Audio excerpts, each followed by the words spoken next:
Technology and General Services Committee. Today is Tuesday, June 26th. We are in room 1010, and it is approximately 10 after 9 a.m. in the morning, and I'm Chairperson Perry. So, Madam Clerk, let's start with any items that we may have that can go on consent. Oh. Well, they have to read what it is first. Let's go through the agenda, okay? Yeah. Do you want to start with item 1? There's been a suggestion for approving items 6 through 18 on consent. I wanted you to just read a description of each one in the record, just a short synopsis. Items 6 through 18 deal with a request to destroy certain records from various departments and bureaus and different dates. Are there any cards on that? No. Okay. All right. And we don't have a quorum, so I can only do this as a communication from the chair. Right. To consent items 6 through 18. All right. And we'll wait till we get a quorum. We'll see if we can go back and revote that. All right. So then let's start with item 1. On item 1, the city attorney has submitted a report and an ordinance. This has to do with condemnation of real property located at 503 Common Street in Los Angeles. This is to be used as a bus maintenance and inspection facility for Dash Downtown and Commuter Express buses. Is there anybody here to make a report on this item? Nobody? Nobody's here to make. Well, you know what? Will, anybody? Okay.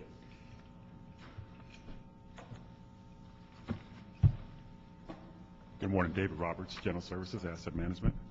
This matter is being handled by the city attorney at this point. We've been negotiating for the last 3 years with the property owner on this site, and the original offer was $2 million, and we're now at 1.35. I'm not privy to what the settlements have been with the city attorney at this point, and that's the best I can give you. You know what we'll do? We'll let Council District 14 work this out, so then I will forward this to Council without a recommendation, and then hopefully everybody will figure it out by that point. I understand that there is a seller who's not willing, so we'll move it forward to Council, let them figure it out. Okay. Thank you. Madam Clerk, you can notify the city attorney that they need to be there for Council? Yes. Great. Item 2, the Department of General Services has submitted a report. This has to do with a lease amendment for office space at 2714 Media Center Drive in Los Angeles for staff of the Department of Public Works Bureau of Sanitation. Okay, item 2, you're up.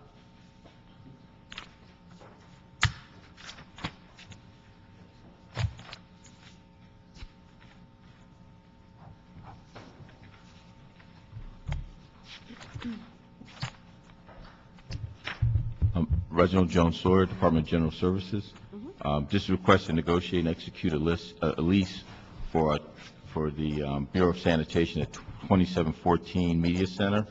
The department has been here for several years. We've done an extensive search, even looking at possibly purchasing a building to accommodate their needs.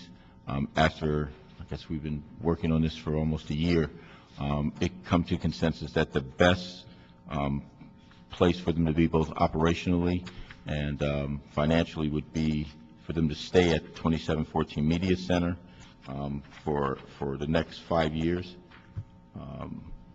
with 2 successive 5-year options to extend for $1.27 per square foot. And we have someone here from the sanitation to maybe describe what they do out of that facility. What are the comps per square foot for the area? It's about the same, about $1.25, $1.30. And with the, you have 2 options, 2 renewal options? Yes. And is there an increase in the cost per square foot on the renewals, or is it the same? Did you lock in a price? We locked in, and unfortunately, I'm not certain if what the escalators are. Staff is on furlough right now, and I wasn't able to get them here. All right, well, this is what I want you to do before we go through this final approval. I want you to get me the escalator language to make sure that we're still within, The ballpark. that we got a good rate. I need to know that now, because this looks great on paper, but if it escalates, doubles and triples, Oh, no, it won't be yeah, that much. that's not a no. good thing. No. No, well, so Yeah. tell me that. I want you to tell me that on the record. Okay. All right? Yes. Good morning, Madam Chair. My name is Ali Posi from Bureau of Sanitation. During these negotiations for the first 5 years, there are no increase for this lease. There are no There are there's no escalation There are no language? escalations. There's no escalation. There are no escalations for the first 5 years. Okay, can you confirm that for me? Yes. On behalf I of will. General Services and whatever documents you have? Yes, we'll get it to you today. Well, get it to me when I don't know when it's scheduled for council. Is it scheduled today? No. Get it The for me. last day will be next week, if you want it next week, Yeah, let's get it done. But unless you want to wait until after recess. no, we can get it done next week. I just need to have you read that escalation language or lack thereof into the record so that we know that we've gotten a good deal. Yes, Madam Chair. Okay. Anything else? No. Okay. That'll move forward to council with a recommendation to approve, with the caveat that the language regarding escalation or lack thereof be put on the record, so I'll call it special. Okay? Okay. Thank you. Number 3. 3, the Commission on Revenue Efficiency has submitted a report relative to promoting local procurement and business preference and several other related I matters. have a suggestion. The other ones, we should let him go, so I don't have to rush him. You want 4 and 5? 6, 7. Those are short items. Let's take the short items and get them out of the way, and then you can have the bulk of the time. Okay, let's go to 4? 4, yeah, sorry about that. 4. For item 4, the City Administrative Officer has submitted a report. This has to do with agreement number 4, the grant agreement with Los Angeles Cable Television Access Corporation to manage and operate Channel 36 as a citywide public access, educational, and community programming channel. Okay. And then just as we should note that the funding before us today was already approved as part of fiscal year 2012-2013 budget. That's correct. The Los Angeles Cable Access Corporation, LACTAC, has been operating the city's public educational and community access channel, Channel 36, for about the last 15 years, and annually in the adopted budget, funding is allocated for the operations of Channel 36.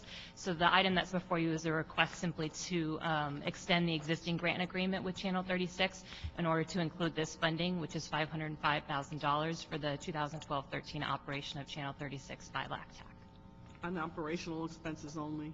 So there are 2 types of funding that are allocated. $255,000 is unrestricted funding to use for the operations for Channel 36. $250,000 is restricted funding that must be used specifically for capital expenditures, such as equipment.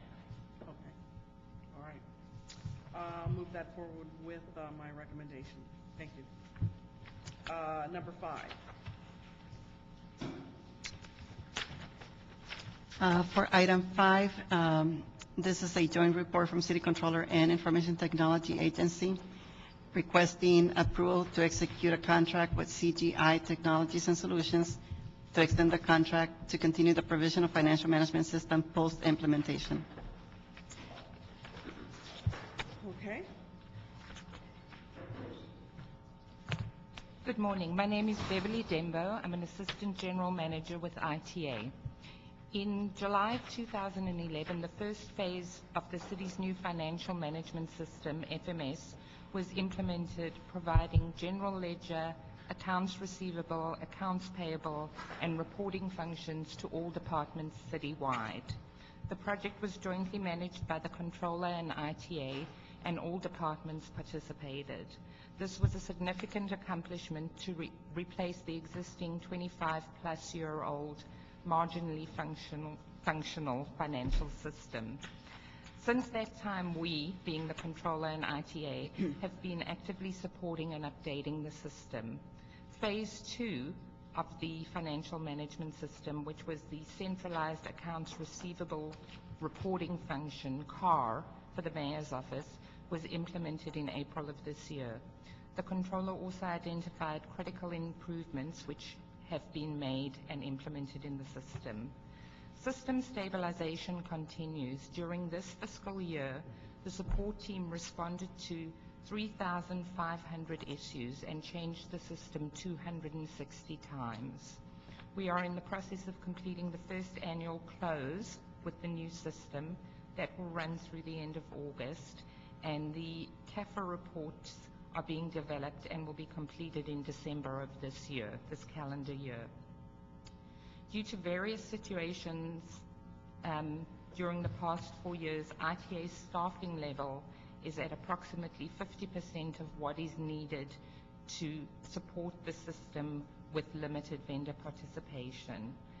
We have a dollar amount approved in the budget for next fiscal year, and we are requesting approval to execute a contract amendment to engage the vendor CGI for the next fiscal year to assist us in our effort to develop and support the new financial system. And at this time, I ask if there's any questions or if... Did you want to make a report too? No need. Okay, Any further let requests? me just ask for some clarification on amendment number 7 with CGI for the FMS post-implementation support. This, in my briefing analysis, has been indicated as something that needs to be approved separate and apart from the entire amendment, or is it something that needs to be highlighted? Because I understand that according to this new contract, we're going to have about 1,500 employees continuing to transition to the new system, but that our own ITA staff has been cut in half. Is that why this number 7 has to be approved over and above the overall? Well, the contract amendment 7 includes several items. One of them is for the ability to develop some new functionality for the system if the controller's office deems that to be necessary. Another item is to provide the controller's office with some limited as needed functional support. In addition to that, there is the assistance to ITA in supporting the system, and there is, one of the reasons for that is that our staff is at 50% of what we would expect it to be able to support. So let me understand you. So if the controller's office deems it necessary, does that mean the decision hasn't yet been made, and that this will help in determining whether it is necessary? Based I think he wants to help. May I? Ted Ross, Office of the Controller. Thank you very much. So there's a few pieces to the contract amendment. We currently have CGI consulting staff on site providing support. They will be, according to the original contract, they will be rolling off starting July 1st. And we're actually going to accept the reduction of a significant number of them. However, there's a few pieces in this. One of them is additional support for this next fiscal year for the technical side. And so for that side, we are still having significant issues with the FMS system. Just last month, the system was down multiple times for the number of hours, et cetera. And so we do have mission-critical operations being done, and we do need the technical support that it would provide. Additional items is as-needed support. It's a moderate amount of money. It's $50,000. If we deemed it necessary, if we were really having significant issues on our side of the fence, then we would try to bring them in. Post-implementation functional support? Yes. And so it's a limited amount of money since we don't have any on-site support. We hope to not use it, but we just like to have it in case we did need it. It's kind of a safety net. So is this a contingent? Mr. Buscaino has joined us. So this is a contingency, if you will? Absolutely. Simply a contingency, and we like to think of a good safety net, so we Okay, so have if to you have. don't use this as a backstop, then where does it go? Does it roll over to the next year, or what do you do with it? We're simply budgeted for this fiscal year, so if we don't use it, we wouldn't have it available. Okay, you wouldn't have to pay it. Correct. Okay, all right. Another item is the software modifications, and that's something that we've been doing every fiscal year. There's all sorts of system functionality that we have to get adjusted or changed. Is that the customizations? Those are the customizations, Okay. yes. And those are items that we've already done a significant number. We don't expect to have to use the entire amount, but even as we go through this fiscal year, and we've been identifying key features that we have to So have. again, just for clarification, if you find there's a customization you don't need, even though you have the ceiling on the budget for what you may need, If you don't use it, you don't pay for it. Correct. We just need a contract vehicle. Okay. Let's see. I would also like for you to report back in probably 60 days with recommendations on long-term strategy for ongoing technical support, and if you could come with an early draft of an RFP for solicitation of support services. Do you think 60 days is enough for you? We are planning, starting at next week, in fact, to look at our alternatives for long-term support. And if it's determined that we'll be developing an RFP, I think 60 days is efficient for Okay, a first great. draft. Do you have any questions, Mr. Buscaino? No, Madam Chair. Okay, thank you. All right, well, we still only have, well, actually, now we can go back and we have a quorum now. So, So for this item, you're approving it with a 60-day report back. yeah. Okay. Do you want to go back and, Okay. we did consent on items 16 through 18, 6 through 18. 6 through 18. 6 through 18, they're all Thank you. requests to destroy records, obsolete records. Very good. Anything else you need to go back over? On item 1, it was requested that it be forwarded without recommendation. Second, that's fine. On item 2, it was approved. And item 4 was approved. Yes, we have to do. Item 5, 6, 3. and 7, and then we'll have Mr. Galprin. Very good. I'm sorry, 5. Item 3. 5. Just item 5, and then we'll have Mr. Galprin come up. Is there Actually, item 5 is the one that you just considered right now. Sorry, I thought it So was- we need to go back to item 3. crossing things out as I go. I didn't cross out 5 yet. All right, so then, time for Mr. Galprin. Okay. Your So time. item 3, let me just go back to it and read it. This is a report from the Commission on Revenue Efficiency on promoting local procurement and business preference and other related matters. This item is also referred to Jobs and Budget and Finance Committees. Okay. Good morning, Madam Chair and Council Member. I'm Ron Galprin, Chair of the recently concluded Commission on Revenue Efficiency. As I think you know, the Ad hoc Commission on Revenue Efficiency is a 7-member commission created in 2010. We concluded our work in March of this year with the issuance of 8 additional reports, this being in addition to the first one that we had, which was on collections and a blueprint for reform of city collections. You actually have the distinction of being the first committee to hear any of those 8 reports that were issued in March. And you've asked that I prepare something of a summary of one of those reports, which is, of course, about local procurement. So I'll give you a brief overview of some of the things that we found. We spent quite a long amount of time on this, many months. We examined about $1 billion worth of city contracts for goods and services over a 6-month period. For that period, the Commission found that city businesses accounted for less than about 8% of those contracts. We also looked at about $322 million in goods procured by 3 proprietary departments. 2% of the dollar value went to City of LA firms. 41% of the dollars went to other states. 8% went to companies in other countries. Worse yet, we found, and we looked at $60 million worth of vehicles that were purchased by proprietary departments over a 9-month period. Exactly 0% of those $60 million worth of vehicles were purchased from any kind of dealer in the city of Los Angeles. Now, the reason that occurred is not because the city of LA dealers were outbid. In fact, there were 6 different contracts. There wasn't even a single LA bidder on any of the 6 contracts. We went out and polled the dealers who would have been sort of the most likely ones to actually bid on this and inquired what was up. In a number of cases, we found that they were not aware. In other cases, quite frankly, they said, well, the city of Los Angeles is not so easy to deal with, and we decided not to actually put in a bid. The cumulative effect of all of this is, as I see it, and as our commission saw it, really disastrous, because we talk a lot about being business-friendly in the city of Los Angeles, but quite frankly, we have long ignored our own pronouncements to buy local. spending billions of dollars each year, pretty much everywhere but in Los Angeles. And what adds insult to injury on all this is that the city pays sales tax on most of its purchases of goods, just like you and I do. And we take that sales tax and we essentially ship it somewhere else so that they get to repave their streets or hire more police officers instead of us.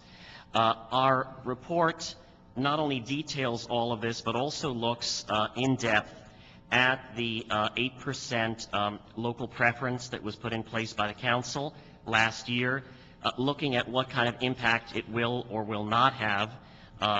Dare I say it will have, unfortunately, I think, a rather limited impact for a variety of reasons that we can get into.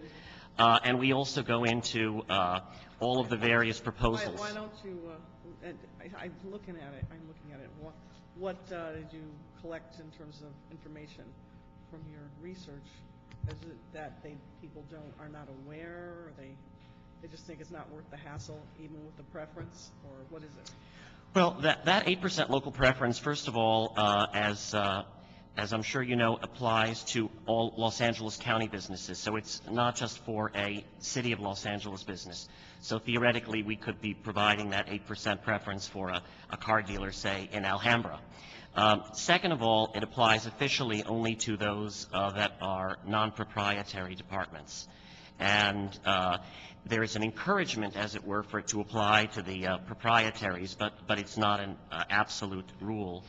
There are other reasons as well. We also look sort of at the way that it's phrased and various other factors. Is the committee going to make a recommendation that it should apply to the proprietaries? Well, there are difficulties in actually requiring that from a legal point of view. And what are they? In that, for example, you look at the port and it's Tideland's money. There's a variety of restrictions that we cannot necessarily say exactly how the bidding process should occur. But what we can do, and we made specific recommendations about this, is have ways to report back on how much of the procurement is local. We can also require that there be a certain amount of due diligence that is undertaken by every single department, be they proprietary or not. Is there a carve-out with the proprietaries, even with federal regulation that governs the flow of funding on maintenance and remediation, and that you can carve out? Is there a portion there that you can carve out and still be able to encourage this? Well, we didn't provide our report as a city attorney report. Okay. All right, that's fair. That's an unfair question for me to ask.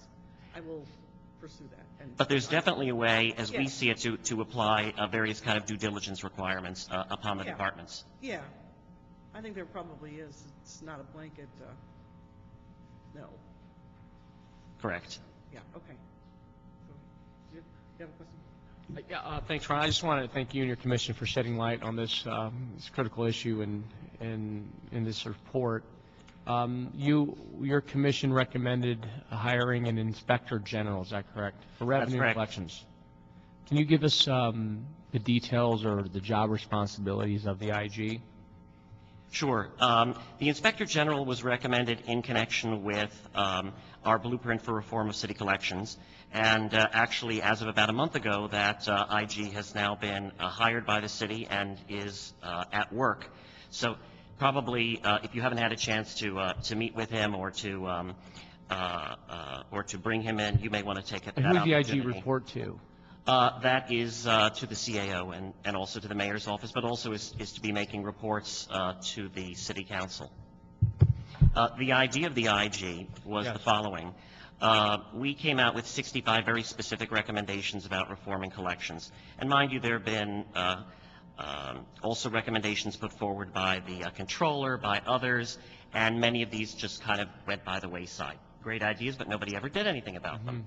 So we really saw it as a priority to track every single one of these recommendations and make sure that they were implemented.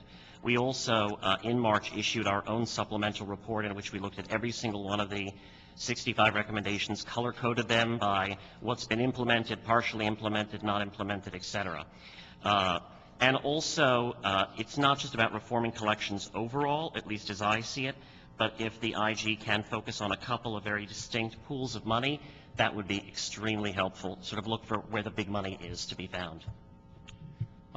Thanks for that. Just for clarification, what is the 8% local business preference? The report states that the city has ignored this preference.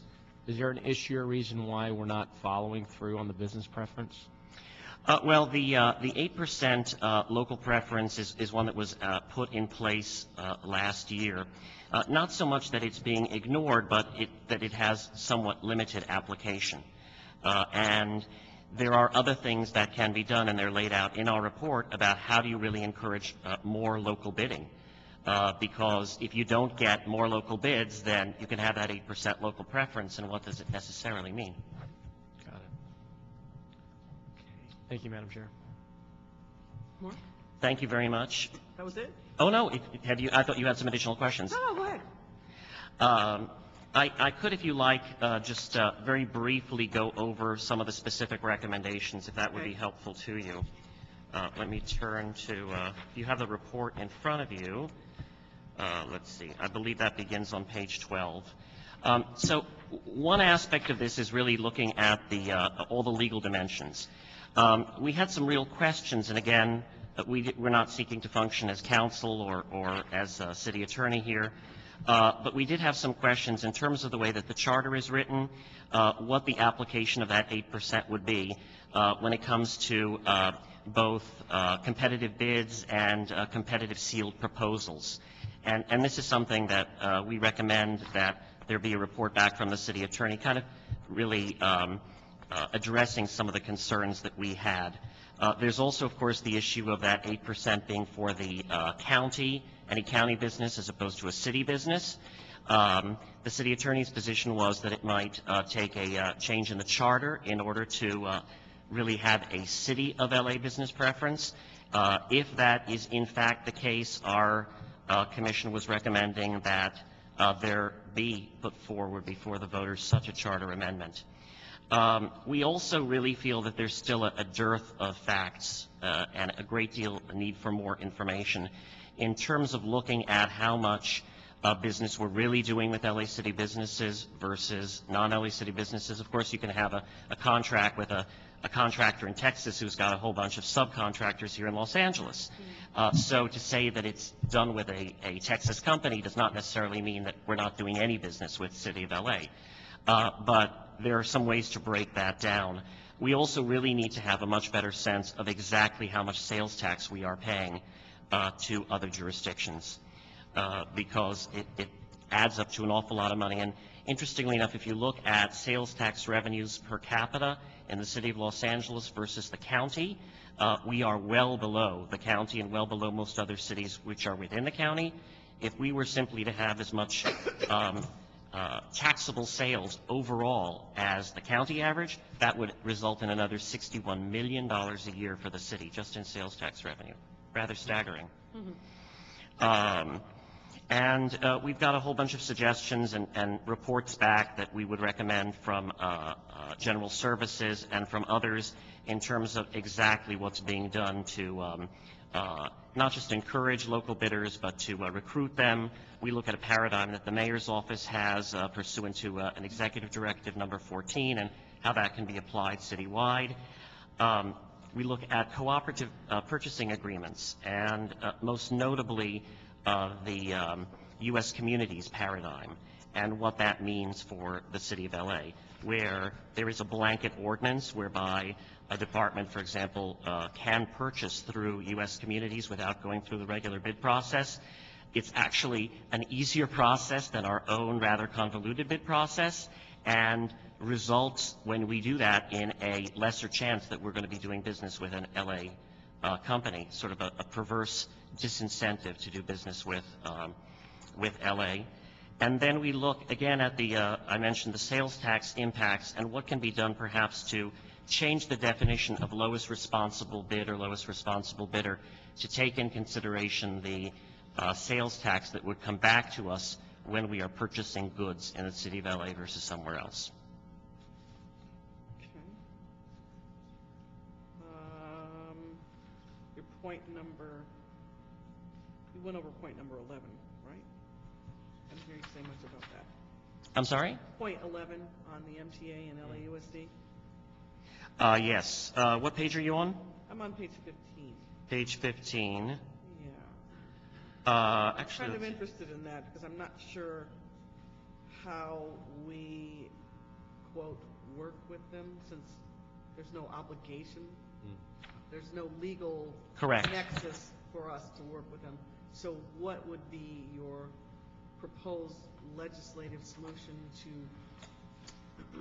cause us to be able to work with them? I don't know that it necessarily begins with a legislative solution, and certainly you are correct that there's nothing that obligates us to work with them. But rather, when you look at not only our purchases that we make as a city, but you look at the cumulative impact of all of the purchases, for example, that LAUSD So makes I think, don't get me wrong, really, really, really, really good idea. But I'm just trying to figure out how do we cause something like that to happen? Because this is a radical shift, and with no ties that bind us. Right. How do we, other than goodwill and good faith and nice words, which I've worked with the MTA. What does the committee think in terms of being able to achieve something or is this one of those top tier goals? You know, you have I can get this done in a year, I have to get this done in 3 years, 3 to 5, and then this is a big one. I think It's it a could radical begin. shift in the way that we do business. I think it could begin, for example, by having the various purchasing managers and executives of these various different agencies actually sit down and I'm sure that they have some relationships already, but to kind of develop deeper relationships, to talk to each other, to see what can be done, to cooperate in some informal fashion, to also take a look at some of the things that we buy and compare what we're paying for them to what another agency may be paying for the exact same thing. And if they're getting a better price, let's talk to them. Okay, quick question. In doing and developing these recommendations, did you ever take a sampling from the procurement folks at LAUSD and MTA to see if they're even open to something like this? We did not do that, although I have been in contact a lot with procurement officials from the county of LA, as well as from the county's CEO, and they're actually quite amenable to this. And I'd worked with one of the supervisors in the county toward some kind of a motion that would be around the issue of their procurement as well, and what can be done to. You spoke with Mr. Fujioka? Yes. Any other comments, questions? Yes, Madam Chair. Ron, you earlier mentioned about the proprietary departments, the Port of Los Angeles and LAWA. An issue that I shed light to a couple weeks ago on sole source contracting. Has your commission looked into that? I know you indicated that you want the proprietary departments to do due diligence in supporting local-based companies. What's the commission's take on that? And we were advised by staff when this came up on the Wi-Fi contract. Was the commission making any recommendations on sole source contracting where the port, LAWA, DWP, in a position, we can take a position when it's sole source contracting that, you know, they can look at local-based businesses. What are your thoughts on that whole thing? Well, we, as a commission, did not look at the subject of sole source contracting per se. But you're bringing up a very interesting issue in terms of Wi-Fi at LAWA, and I'm rather personally familiar with the position that you took last week on this, and seeking to really find a way to award that contract to Los Angeles business as opposed to one that is in Florida. Right. And the issue was there, not just the issue of sole source, but how did we even get to that point that it wasn't until the very last minute that there was this emergency need to figure out somebody who could step in and make sure that there would still be continued Wi-Fi at LAX as opposed to seeing it go dark at a particular date. And that's actually quite troubling that occurred in the first place. But there has to be a way to really pay much more attention to what those contracts are and whether they're local or not. Perhaps even when every contract comes to a council committee and it's discussed, to at least mention where is that company.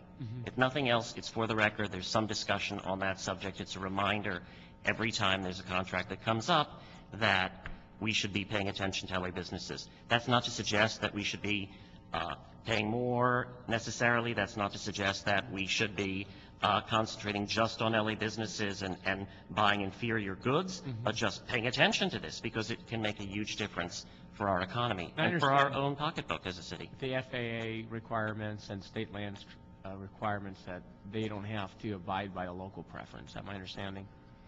Again, I'm not the city attorney, but they have a different set of rules than the non-proprietary departments, and there's less of an ability for the council to impose certain kind of requirements upon them. Right. Thank you. Okay. Well, it's a very good report, and I think that, what's the action that we need to take on this report? You wish to approve the recommendations contained in the report, or you can take whatever action you deem appropriate. I think I'd like to just approve the recommendations in the report, and I'm going to ask my staff deputy to look at it a little bit closer to see what we could actually put into effect, and I'm sure she will contact you. I think you're the chair of the committee, am I correct? That is correct. Yeah, and talk to you in greater detail about what's pragmatic and realistic within, 6 to 12 and 12 and beyond. Right. I would be happy to be available to do that anytime, as would other members of our now concluded commission. But I also just want to state for the record what an incredible group of people I had the opportunity to work with on the Commission on Revenue Efficiency. Just incredible people. Also wonderful staff help. So very fortunate to have been able to do that with them. That's excellent. I'll ask that staff report back on seeing what we can extract from this, and then see what we can do to implement it. So Stephanie McMahon is the person who will contact all of you and see what we can coordinate with the committee. Excellent, and thank you again so much for taking up this issue and running with it. Yeah, I think it's great. I'm very fascinated with that issue of LAUSD and MTA, because that is a tough nut to crack. It is, but I think we can begin to make some progress on that. So, thank you so very much. Thank you. And just for the record, I know that I stated this earlier, but this item still has to go to Jobs and Budget and Finance committees. Great. Great. Thank you. Thank you. So that marks the end of our agenda? No public comment? Okay, no public comment here.